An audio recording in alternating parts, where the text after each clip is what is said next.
Bien, pues tengo el privilegio de tener aquí en Canal 34 al doctor Miguel Betancourt. Él es el presidente de la Sociedad Mexicana de Salud Pública. Doctor, muchas gracias. Buenas noches. Buenas noches. Gracias por la invitación y encantado de estar en el programa. Muy amable. Señor presidente, primero te quiero preguntar desde tu punto de vista, desde tu evaluación, ¿cómo está la salud de México, la salud del país? Bueno, pues es una respuesta que podemos contestar en varias formas. Por supuesto, si pensamos cómo está el estado de salud de la mayoría de los mexicanos, pues vemos que hay situaciones preocupantes. Justo el día de ayer, el Instituto Nacional de Salud Pública presentó los resultados de la Encuesta Nacional de Salud y Nutrición 2018-2019 y vemos cómo pues, tenemos una sociedad con grandes problemas de salud. Tenemos, por supuesto, lo más obvio y de lo que se ha hablado mucho, que es la obesidad y esta epidemia de enfermedades crónicas, diabetes, hipertensión, enfermedades cardiovasculares. Tenemos, por supuesto, algunos rezagos importantes como sigue siendo la mortalidad materna. Se han hecho grandes avances a lo largo de las últimas décadas en evitar que mujeres fallezcan dando vida, ¿no? Al momento del embarazo, en el parto, en el puerperio, pero todavía sigue siendo un problema que una sociedad moderna como la nuestra no puede permitir. Y en medio de esos dos extremos tenemos muchos otros problemas de algunas situaciones que están resurgiendo, por ejemplo, el ver cómo se han caído las coberturas de vacunación, que es algo que también se ha manifestado en la Encuesta Nacional de Salud y Nutrición, y que por supuesto da lugar a la reaparición de enfermedades, todavía de manera controlada, pero como antesala de algo que se pudiera complicar, como el brote de sarampión que hemos tenido en la zona metropolitana de la Ciudad de México en los primeros meses de este año. Es decir, desde la perspectiva exclusivamente de la salud, hay problemas. Y si ahora además lo vemos en el entorno de lo que llamamos los determinantes sociales, ¿no? Es estas condiciones de vida de los mexicanos que condicionan que las personas puedan desarrollar problemas en su salud, pues vemos que hay toda esta serie de problemas que no son ajenos a ninguno, como la violencia, como la dificultad económica, las dificultades políticas, el encono político que hay entre las personas, que se manifiesta también en los grandes problemas de salud pública que hoy vemos en el país, hablando de salud mental, ¿no? Supongo que Depresión. incluso trataremos en este aspecto el estrés psicosocial, ¿no? Doctor Betancourt, ¿cómo poder entender a un país con hambre, pero obeso? Esa es una de las grandes paradojas de nuestro México moderno, ¿no? Lo que podríamos englobar en un término, la mala nutrición, ¿no? Antes hablábamos de la desnutrición, incluso hubo quien hablaba de la sobrenutrición. En general lo podemos entender como la mala nutrición.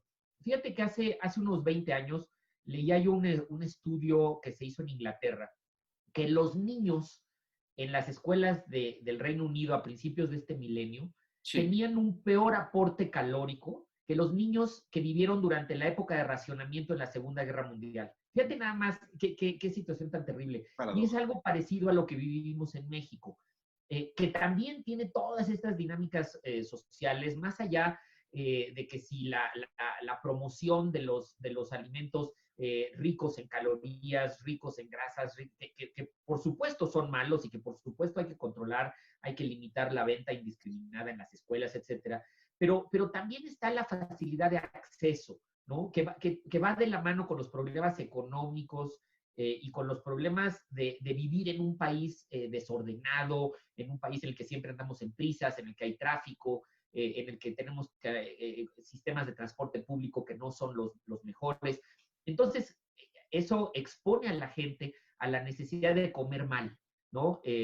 Mucho se ha dicho, es más llenadora una torta de tamal a las 7 de la mañana que además te la puedes comer en el transporte público, que sentarte y comerte un plato de fruta balanceado con una proteína, con algo de carbohidratos, leche. Entonces, el comer bien es caro y es complicado. Entonces tenemos que encontrar la forma de hacerlo bien. Pero, sin embargo, doctor, entiendo que, por ejemplo, los refrescos que dicen tanto daño nos hacen son un material energético para que resista la sociedad las actividades diarias. Sí, el problema es que no nada más es un tema de cuántas calorías ingiero, ¿no? Todos sabemos que para que un humano promedio viva un día normal, eh, pues tiene que recibir entre 1,800 y 2,100 calorías, por ejemplo, ¿no? Sí. Pero hay de calorías a calorías.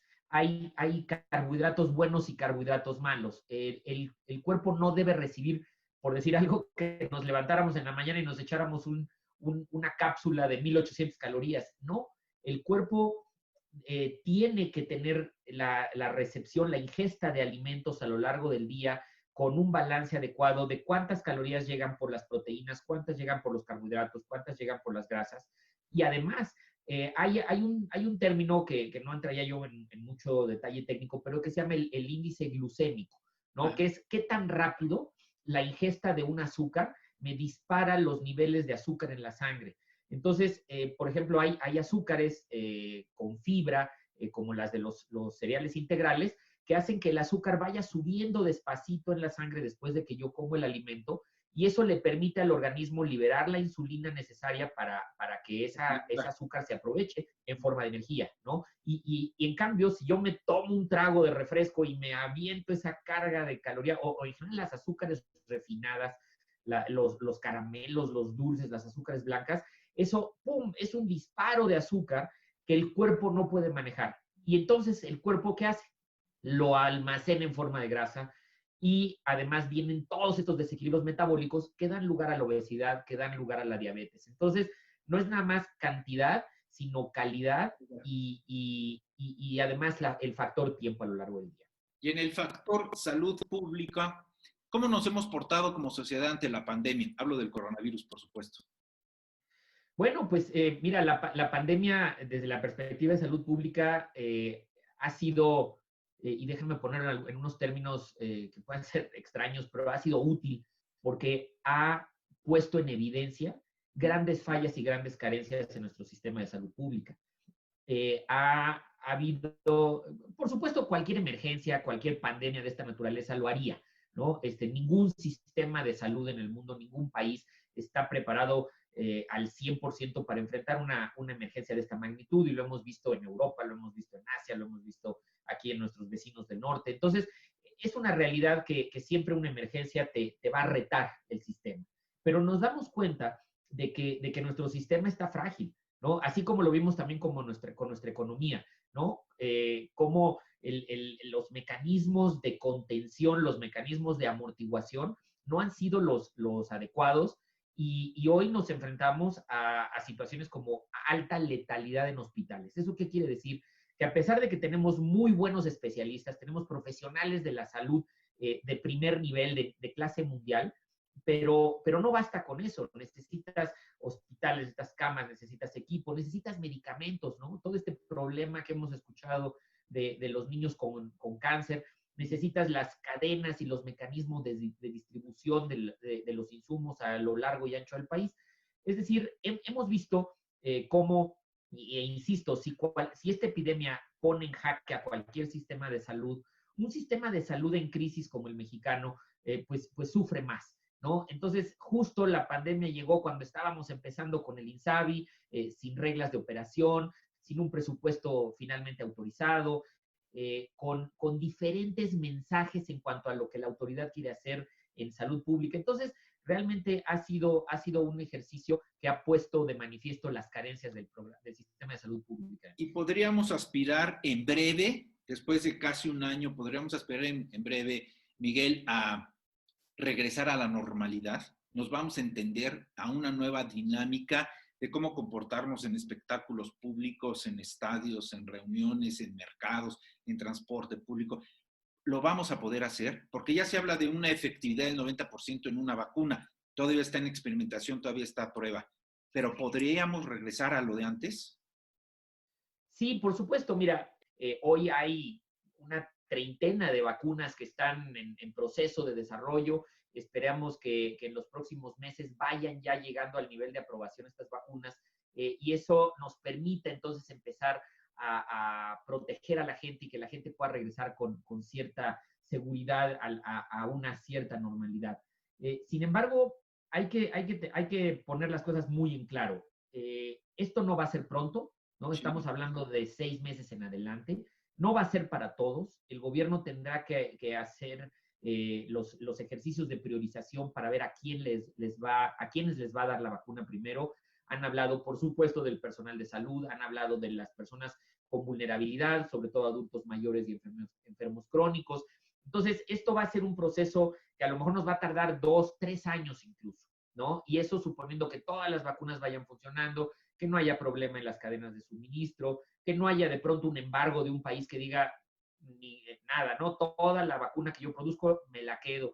Entonces, hay una serie de factores, pero lo que sí quisiera yo aprovechar esta oportunidad para transmitir el mensaje de que hoy tenemos herramientas con las cuales podemos regresar a la actividad, ¿no? Si bien no a la normalidad, sí el evitar estos cierres que ya vivimos, que ya les tememos tanto porque además económicamente y psicológicamente nos hacen tanto daño, y es utilizar cubrebocas, utilizar la distancia y utilizar la higiene. Si nosotros regresamos a nuestros espacios de trabajo, a nuestros espacios de compra, a nuestros espacios de entretenimiento y hacemos caso a las indicaciones, utilizamos el cubrebocas correctamente, tapando nariz y boca, si nos estamos lavando las manos, no hacemos estas aglomeraciones de espacio, si logramos todo eso y que es un concurso de gobierno, de ciudadanos, entonces podemos ir regresando. Pero si seguimos viendo estos ejemplos de que, por un lado, la autoridad no pone y no da las indicaciones claras, y por otro lado, la ciudadanía sigue pensando que esto no les va a pasar, y que los jóvenes son inmunes y que podemos hacer fiestas, esto va a ser muy difícil que en el corto plazo podamos retomar nuestra vida que tanto necesitamos. Al tiempo de despedir esta conversación, no quisiera contaminarla, pero lo voy a decir, soy responsable de ello, pero ojalá y que cuando llegue esta vacuna, vaya a los grupos vulnerables y a los grupos que lo necesiten y no sea empleada para la cúpula del poder o para procesos electorales a conveniencia. Y lo estoy diciendo con toda responsabilidad, pero sabemos que así a veces ocurre. Lo estamos viendo con los niños con cáncer, ¿no? Es más importante el presupuesto para el béisbol que socorrer a un niño en fase terminal, pero en fin. Doctor Bethancourt, te agradezco mucho esta conversación. Tenemos que encontrarnos nuevamente, hablar de salud y con un especialista tan prestigiado como tú es un privilegio. Te agradezco mucho la voluntad y el haber estado con nosotros. Al contrario, estamos siempre a la orden y un saludo a todos los amigos del Estado de México. Muchas gracias. Muchas gracias. Y vamos a hacer una pausa. Esto va en serio. Regresamos con Carla con K, con Alejandra Pérez Bernal, Enrique Eras y el francotirador José Monroy Sorribas. No se desprenda, regresamos. Va en serio, volvemos.